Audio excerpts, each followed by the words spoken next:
रविवार रात 12 बजे से यानी 1 जुलाई की तारीख शुरू होने के बाद घटित हुए सभी अपराध नए कानून में दर्ज किए जाएंगे। 1 जुलाई से देश में आईपीसी, सीआरपीसी और भारतीय साक्ष्य अधिनियम की जगह 3 नए कानून भारतीय न्याय संहिता, भारतीय नागरिक सुरक्षा संहिता और भारतीय साक्ष्य अधिनियम में लागू हो रहे हैं। 1 जुलाई से लागू हो रहे आपराधिक प्रक्रिया तय करने वाले 3 नए कानूनों में त्वरित न्याय सुनिश्चित करने के लिए एफआईआर से लेकर फैसले तक को समय सीमा में बांधा गया है। आपराधिक ट्रायल को गति देने के लिए नए कानून में 35 जगह टाइमलाइन जोड़ी गई है। शिकायत मिलने पर एफआईआर दर्ज करने, जांच पूरी करने, अदालत के संज्ञान लेने, दस्तावेज दाखिल करने और ट्रायल पूरा होने के बाद फैसला सुनाने तक की समय सीमा तय है। नए कानून से मुकदमे जल्दी निपटेंगे। साथ ही आधुनिक तकनीक का भरपूर इस्तेमाल और इलेक्ट्रॉनिक साक्ष्यों को कानून का हिस्सा बनाने से मुकदमों के जल्दी निपटारे का रास्ता आसान हुआ है। शिकायत, सम्मन और गवाही की प्रक्रिया में इलेक्ट्रॉनिक माध्यमों के इस्तेमाल से न्याय की रफ्तार तेज होगी। अगर कानून में तय समय सीमा को ठीक उसी मंशा से लागू किया गया जैसा कि कानून लाने का उद्देश्य है तो निश्चय ही नए कानून से मुकदमे जल्दी निपटेंगे और तारीख पर तारीख के दिन लग जाएंगे। 3 दिन के अंदर एफआईआर दर्ज करनी होगी। आपराधिक मुकदमे की शुरुआत एफआईआर से होती है। नए कानून में तय समय सीमा में एफआईआर दर्ज करना और उसे अदालत तक पहुंचाना सुनिश्चित किया गया है।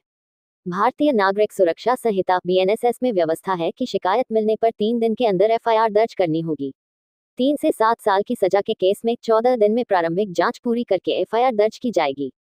24 घंटे में तलाशी रिपोर्ट के बाद उसे न्यायालय के सामने रख दिया जाएगा।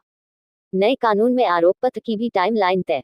दुष्कर्म के मामले में 7 दिन के भीतर पीड़िता की चिकित्सा रिपोर्ट पुलिस थाने और कोर्ट भेजी जाएगी।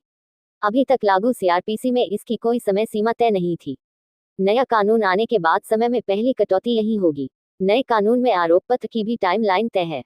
आरोप पत्र दाखिल करने के लिए पहले की तरह 60 और 90 दिन का समय तो है, लेकिन 90 दिन के बाद जांच जारी रखने के लिए कोर्ट से इजाजत लेनी होगी और जांच को 180 दिन से ज्यादा लंबित नहीं रखा जा सकता। 180 दिन में आरोप पत्र दाखिल करना होगा।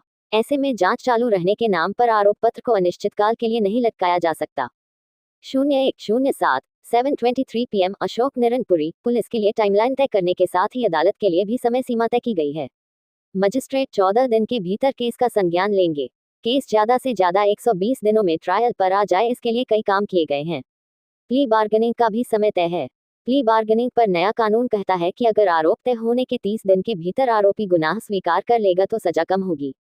ट्रायल पूरा होने के बाद अदालत को 30 दिन में फैसला सुनाना होगा। अभी सीआरपीसी में प्ली बार्गेनिंग के लिए कोई समय सीमा तय नहीं थी। नए कानून में केस में दस्तावेजों की प्रक्रिया भी 30 दिन में पूरी करने की बात है। फैसला देने की भी समय सीमा तय है। ट्रायल पूरा होने के बाद अदालत को 30 दिन में फैसला सुनाना होगा। नए कानून में दया याचिका के लिए भी समय सीमा तय। लिखित कारण दर्ज करने पर फैसले की अवधि 45 दिन तक हो सकती है, लेकिन इससे ज्यादा नहीं। नए कानून में दया याचिका के लिए भी समय सीमा तय है। सुप्रीम कोर्ट से अपील खारिज होने के 30 दिन के भीतर दया याचिका दाखिल करनी होगी। क्या है नए कानून में? पहली बार आतंकवाद को परिभाषित किया गया। राष्ट्रद्रोह की जगह देशद्रोह बना अपराध।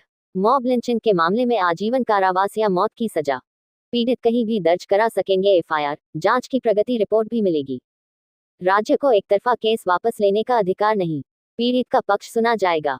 तकनीक के इस्तेमाल पर जोर। FIR, case diary, chargesheet, judgment सभी होंगे डिजिटल। तलाशी और जब्ती में ऑडियो वीडियो रिकॉर्डिंग अनिवार्य। गवाहों के लिए ऑडियो वीडियो से बयान रिकॉर्ड कराने का विकल्प। 7 साल या उससे अधिक सजा के अपराध में फॉरेंसिक विशेषज्ञ द्वारा सबूत जुटाना अनिवार्य। छोटे मोटे अपराधों में जल्द निपटारे के लिए समरी ट्रायल, छोटी प्रक्रिया में निपटारा का प्राविधान।